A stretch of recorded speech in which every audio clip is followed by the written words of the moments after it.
सृष्टि तांडव रचयिता नटराज राज नमो नमः।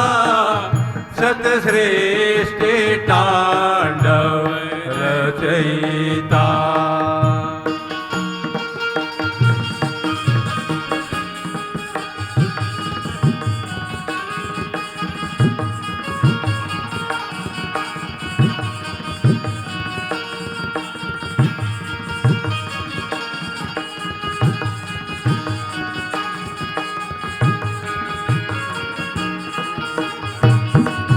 गंभीर नाद मृदंगना धव के पूरे ब्रह्मांड मां।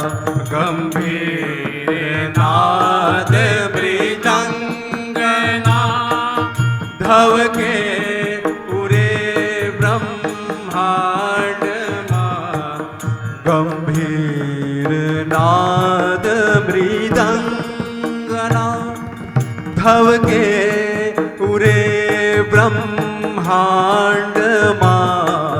गंभीर नाद मृदंगना धव के पूरे ब्रह्मांड मां। नित होत नाद प्रचंड नाद नित होत नाद प्रचंड नाम। नटराज राज नमो नमः। सतसृष्टि तांडव रचयिता नटराज राज नमो नमः। सतसृष्टि तांडव रचयिता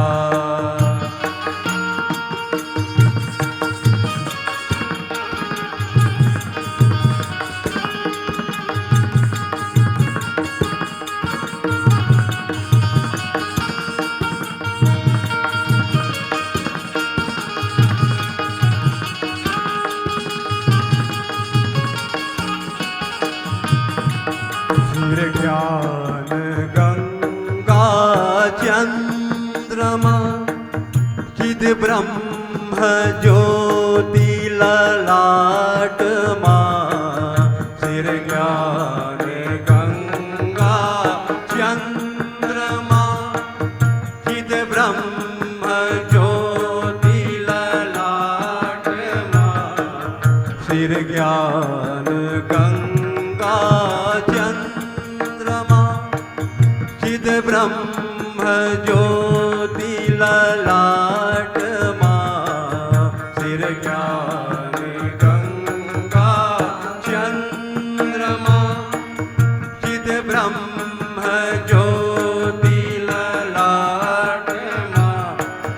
विषनाग माला कंठ मां। विषनाग माला कंठ मां। नटराज राज नमो नमः। सतसृष्टि तांडव रचयिता नटराज राज नमो नमः। सतसृष्टि तांडव रचयिता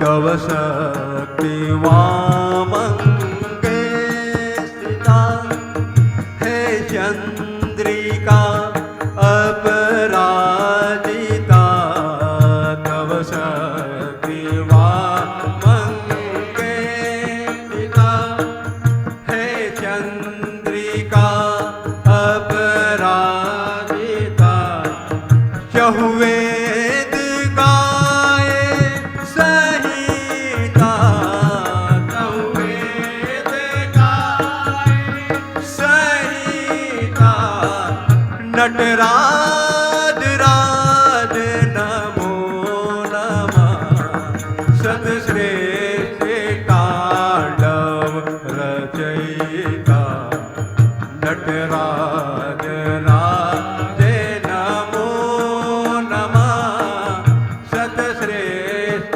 तांडव रचयिता हे आद्य गुरु शंकर पिता हे आद्य गुरु शंकर पिता नटराज राज नमो नमः सतश्रेष्ठ तांडव रचयिता नटराज राज नमो नमः सतश्रेष्ठ तांडव रचयिता सियावर राम चंद्र की जय।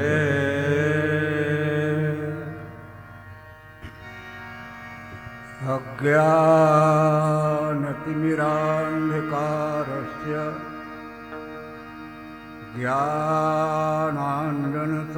ज्ञानाञ्जनशलाकया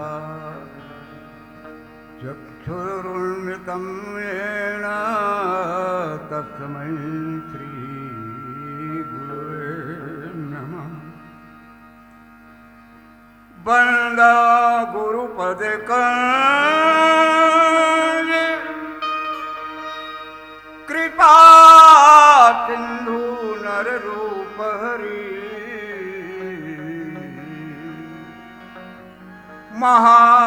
महामोह तम पुन जासु वचन रवि कर निकर जनक सुता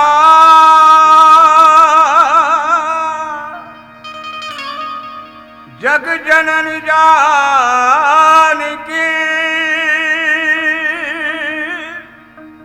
अतिशय प्रिय करुणा निधान की ताके जुग पद कमल मनाऊं जासु कृपा निर्मल मति पावं जासु कृपा निर्मल मति पावं तब लगी कुशलन जीव कह सपने मन विश्राम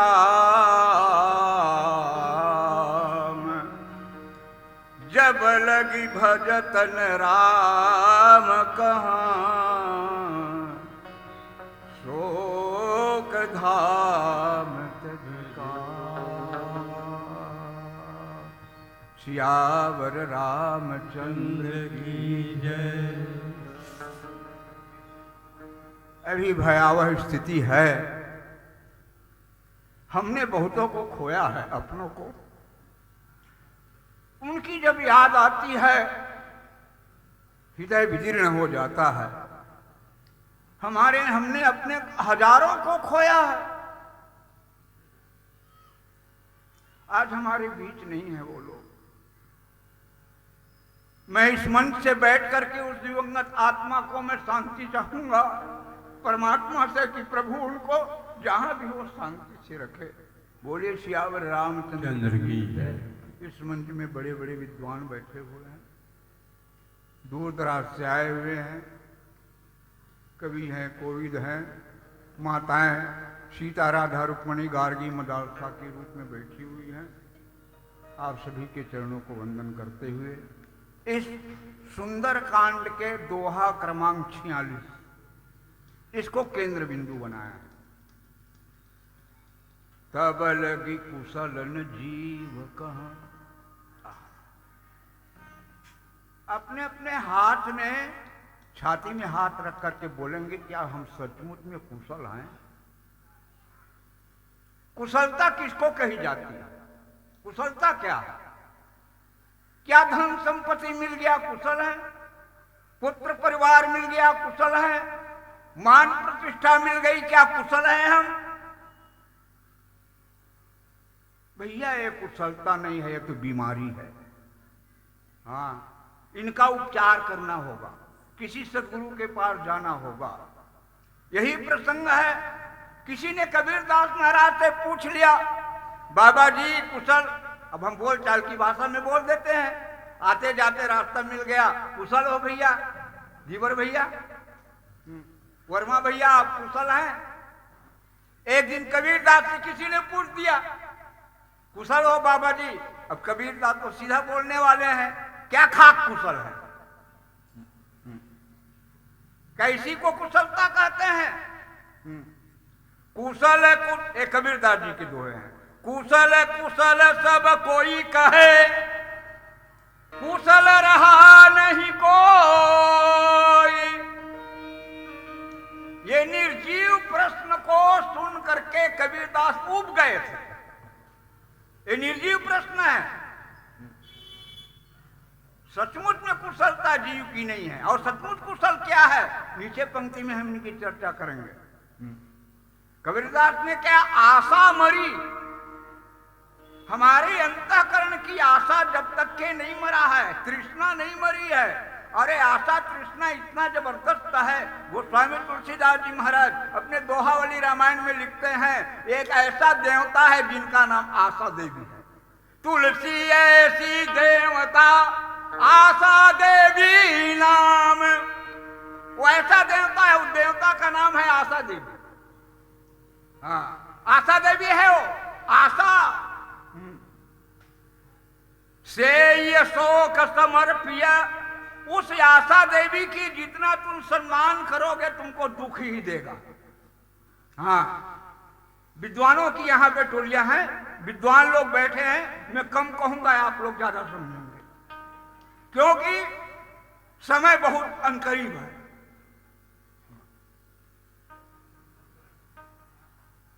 जितना भी हम आशा और तृष्णा देवी का हम सेवा करेंगे, वो हमारा पीछा छोड़ने वाला नहीं है। हाँ, से ये शोक समर्पिय, तब इससे छुटकारा पाने के लिए क्या है, विमुख भय अभिराम, इनसे तुम मत देखो, उधर आशा के तरफ तुम मत देखो, वो आप ही आप छोड़ दो। तो सचमुच में जीव की कुशलता क्या है, ये भगवान श्री राम किनसे पूछ रहे हैं और कह रहे हैं कि मित्र कहु लंकेश सहित परिवारा, और कुशल कुठार बात तुम्हारा। जाते ही भगवान राम ने उनको लंकेश कह दिया, उनकी चोरी पकड़ ली गई। विभीषण की चोरी क्या थी, उर कछु प्रथम वासना रही, प्रभुपद प्रीत सरिष्ठो बही। विभीषण ने कल्पना क्या कर लिया था, जब सुग्रीव को पक्ष लेकर के राम ने उनको शरण में रखा तो मुझको भी रखेंगे। सुग्रीव के भाई बाली का वध किया तो मेरे भाई का भी वध करेंगे। अब देखो कैसी आशा वहां पे प्रवेश करती है, आशा कैसी प्रवेश करती है। अब धीरे से प्रवेश कर गई अंतःकरण में विभीषण के। राम जो है सुग्रीव के भाई को अपने शरण में रखा और उनसे युद्ध किया और अंत में बाली का वध कर दिया, तो मुझे भी शरण में रखेंगे और मेरे भाई रावण का भी वध करेंगे, और रावण का वध करने के बाद क्या होगा फिर कहे। कैसी है आशा, कितनी बढ़िया है, जबरदस्त है आशा। ये विभीषण की सोच है। हाँ, क्या रावण को मारकर मुझे लंका का राज देंगे, ये सुन। पूर्व कछु प्रथम वासना रही, प्रथम वासना रही, ये ऐसी आशा है। आशा देवी नाम, ये देवी है। इनसे हमें छुटकारा पाना है। तो सतमुख में पूछते हैं भगवान श्री राम, और विभीषण की गति क्या थी? रावण ने लात मार करके निकाल दिया था। भरी सभा में इतना बेइज्जती, ऐसी घटना घटती है विभीषण के जीवन में, ऐसी घटना घटती है विभीषण के जीवन में। इतने बड़े मंत्री उनसे सलाह लेकर के काम किया करते थे कि क्या सचमुच में रावण विभीषण को अपना हितैषी मानते थे? नहीं नहीं, बिल्कुल नहीं, ऐसी बिल्कुल मत मानना, क्योंकि उनका सौतेला भाई था। भय विमात्र बंधु और लघु, विमात्र बंधु और लघु भाई, कितना नीचे दर्जा कर दिया उनको। विमात्र है, सौतेला भाई है और छोटा भाई है। लोगों को दिखता था विभीषण की बात को रावण स्वीकार करता है, लेकिन उस समय की ताक में था। जिस दिन से लंका जल गया, और ये विभीषण के कहने से ही लंका जला कि इनको मारिए मत, बंदर को दूसरा दंड दीजिए, और फिर उसको पूंछ में आग लगा दी गई। इसका मतलब क्या था? रावण सचमुच में भी हनुमान जी के पूंछ में आग लगाने के पीछे रावण का सोच क्या था? अब हमारे भाई विभीषण कह रहे हैं कि आन दंड कचरी करिए वो साई, दूसरा दंड दे दो, तो हम उनके बात को सहमत है। अब रावण का यह सोच था, आग जब पूंछ में लगेगी तो केवल पूंछ ही में थोड़ी रहेगा। भैया जी मैं ध्यान चाहूंगा सभी का, पूंछ में भी राख थोड़ी रहेगी, वहां मिट्टी तेल लगा है, घी लगा है, कपड़ा लगा है, पूंछ जलेगा, पूरा शरीर जलेगा। और रावण का सोच था ऐसे वो आग पकड़ते पकड़ते बंदर के शरीर को जला देगा, और बंदर जब मर जाएगा तो हम निश्चिंत हो जाएंगे, कह देंगे कि विभीषण की बात को मानकर तो हमने उपद्रव किया था। घटना है। अब इस घटना रामचरितमानस में कई जगह हुआ है। और कहा, अब फिर कहा भैया विभीषण ने सीता को दे दो, मारा लात परा, किसने परा? ममता में परा, ममता में। जब तक के हृदय में ममता में प्रहार नहीं होगा, जीव को वैराग्य नहीं होगा।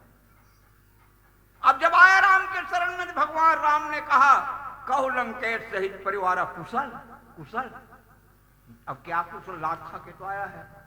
विचित्र है जी, कथा को नहीं बढ़ाऊंगा, बोल कह सोचता हूं, लेकिन सामने में आया करके तैयार रहता है। एक है रावण महोदय, जो अपने भाई संत भाई को लात मार के निकाल दिया। और हम पुराणों में एक कथा और कहते हैं, मैं ध्यान चाहूंगा, एक ऐसा संत है जो भगवान को लात मार दिया। एक ऐसा संत है, रावण दुरात्मा था, पापात्मा था, लेकिन वो भगवान को जिन्होंने लात मारा वो पुण्यात्मा था और महात्मा था। अब जरा इनकी चर्चा कर में।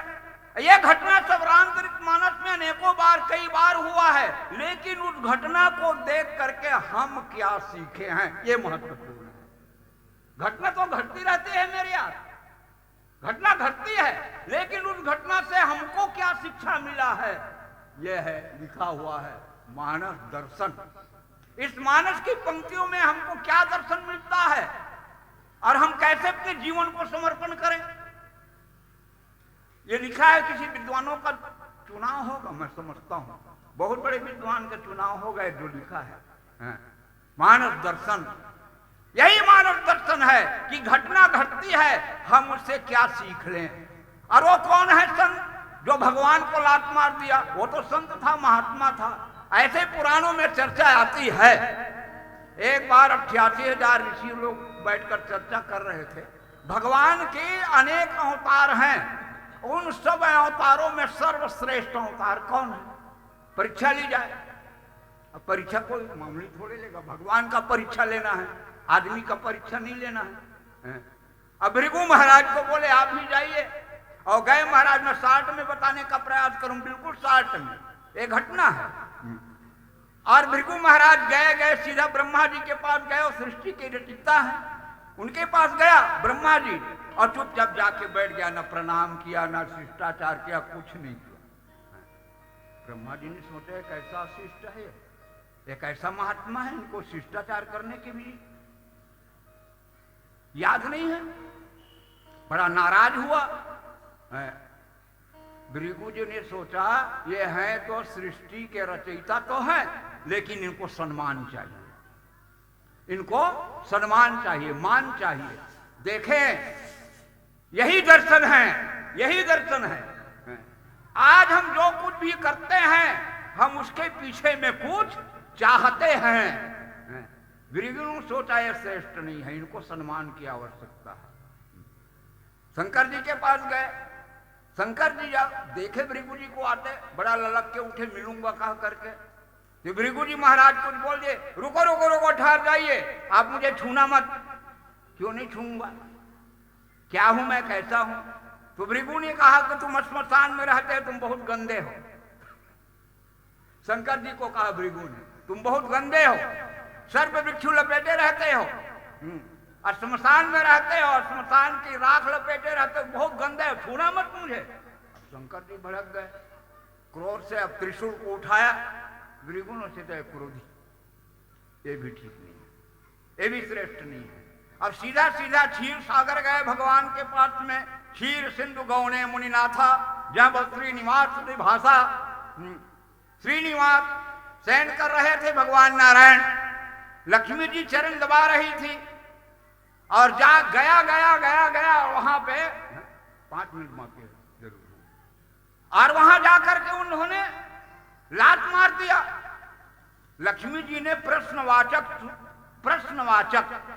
प्रश्नवाचक दृष्टि से देखा, यानी आप ऐसा क्यों कर रहे हैं? भृगु ने कहा, ये सो रहा था ना, इनको जगाने आया हूं। नारायण तो उठ गए, लेकिन देखिए वो किनको जगाने गया था? भृगु जी किसको जगाने गया? सचमुच नारायण को जगाने गया था। और तो सोते हुए भी जागा करता है, वो सोता नहीं है, वो जागरण करता है, और कह रहा कि मैं इनको जगाने आया हूं। तो सचमुच में भृगु जी ने उनको किसको जगाने गया था? क्या नारायण को जगाने गया था?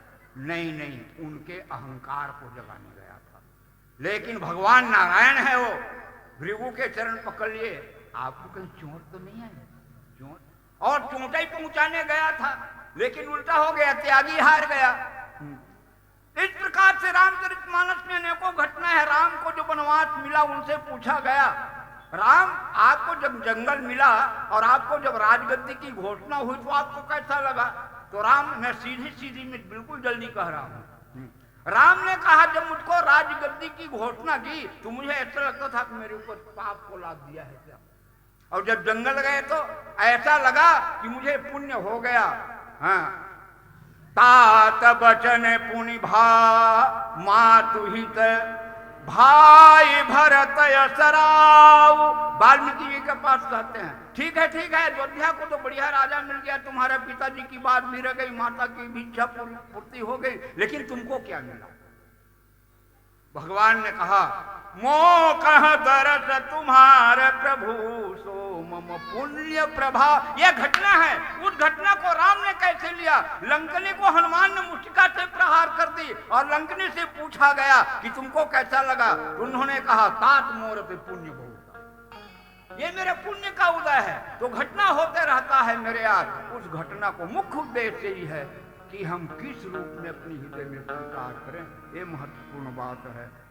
तो जब लगी हृदय बरसत खलनाना लोभ मोह मत्सर मदना घट, ये ममता के 5 केंद्र बिंदु हैं। 10 जननी जनक बंधु सुत दारा तन धन भवन सुहृद परिवारा, ये ममता के बिंदु हैं। इन ममता के बिंदुओं को इकट्ठा करके प्रभु को चरणों में डाल तुम कुशल हो जाओगे। बोलिए सियावर रामचंद्र की जय। समय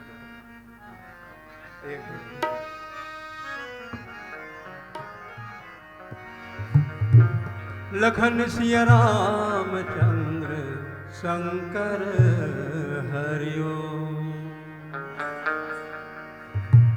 आए हैं सो जाएंगे, राजा रंग फकीर एक सिंहासन चढ़ चले, एक बंधे जंजीर। कौन किसका साथी है, कौन किसका साथी है, जाना तो अकेला है। भीड़ आदमी का है, आदमी अकेला है। भीड़ आदमी का है, आदमी अकेला है। कौन किसका साथी है, कौन किसका साथी है, जाना तो अकेला है। भीड़ आदमी का है, आदमी अकेला है। भीड़ आदमी का है, आदमी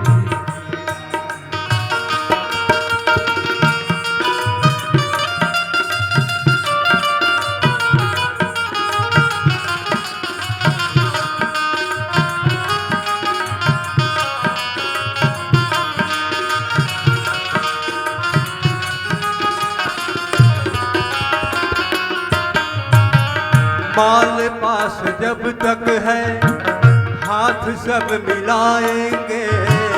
माल पास जब तक है, हाथ सब मिलाएंगे। माल पास जब तक है, हाथ सब मिलाएंगे। देखा हाथ खाली है, फिर नजर न आएंगे। देखा हाथ खाली है, नजर न आएंगे। भूखे नाते रिश्ते हैं, व्यर्थ का झमेला है। झूठे नाते रिश्ते हैं, व्यर्थ का झमेला है। कौन किसका साथी है, कौन किसका साथी है, जाना तो अकेला है। भीड़ आदमी का है, आदमी अकेला है। भीड़ आदमी का है, आदमी अकेला है।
आज का गुरु चेला दोनों जटाधारी है। आज का गुरु चेला जटाधारी है। आज का गुरु चेला दोनों जटाधारी है। जिसके पास धन जितना है, उसका गुरु भारी है। जिसके पास धन जितना है, उसका गुरु भारी है। छत्र लगा चांदी का, क्या विचित्र लीला है। छत्र लगा चांदी का, क्या विचित्र लीला है। कौन किसका साथी है, कौन किसका साथी है, जाना तो अकेला। ये आदमी का है, आदमी अकेला है। ये आदमी का है, आदमी अकेला है।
पवित्र था मेरा जब जहाँ में आए थे। मन पवित्र था मेरा जब जहाँ में आए थे। मन पवित्र था मेरा जब जहाँ में आए थे।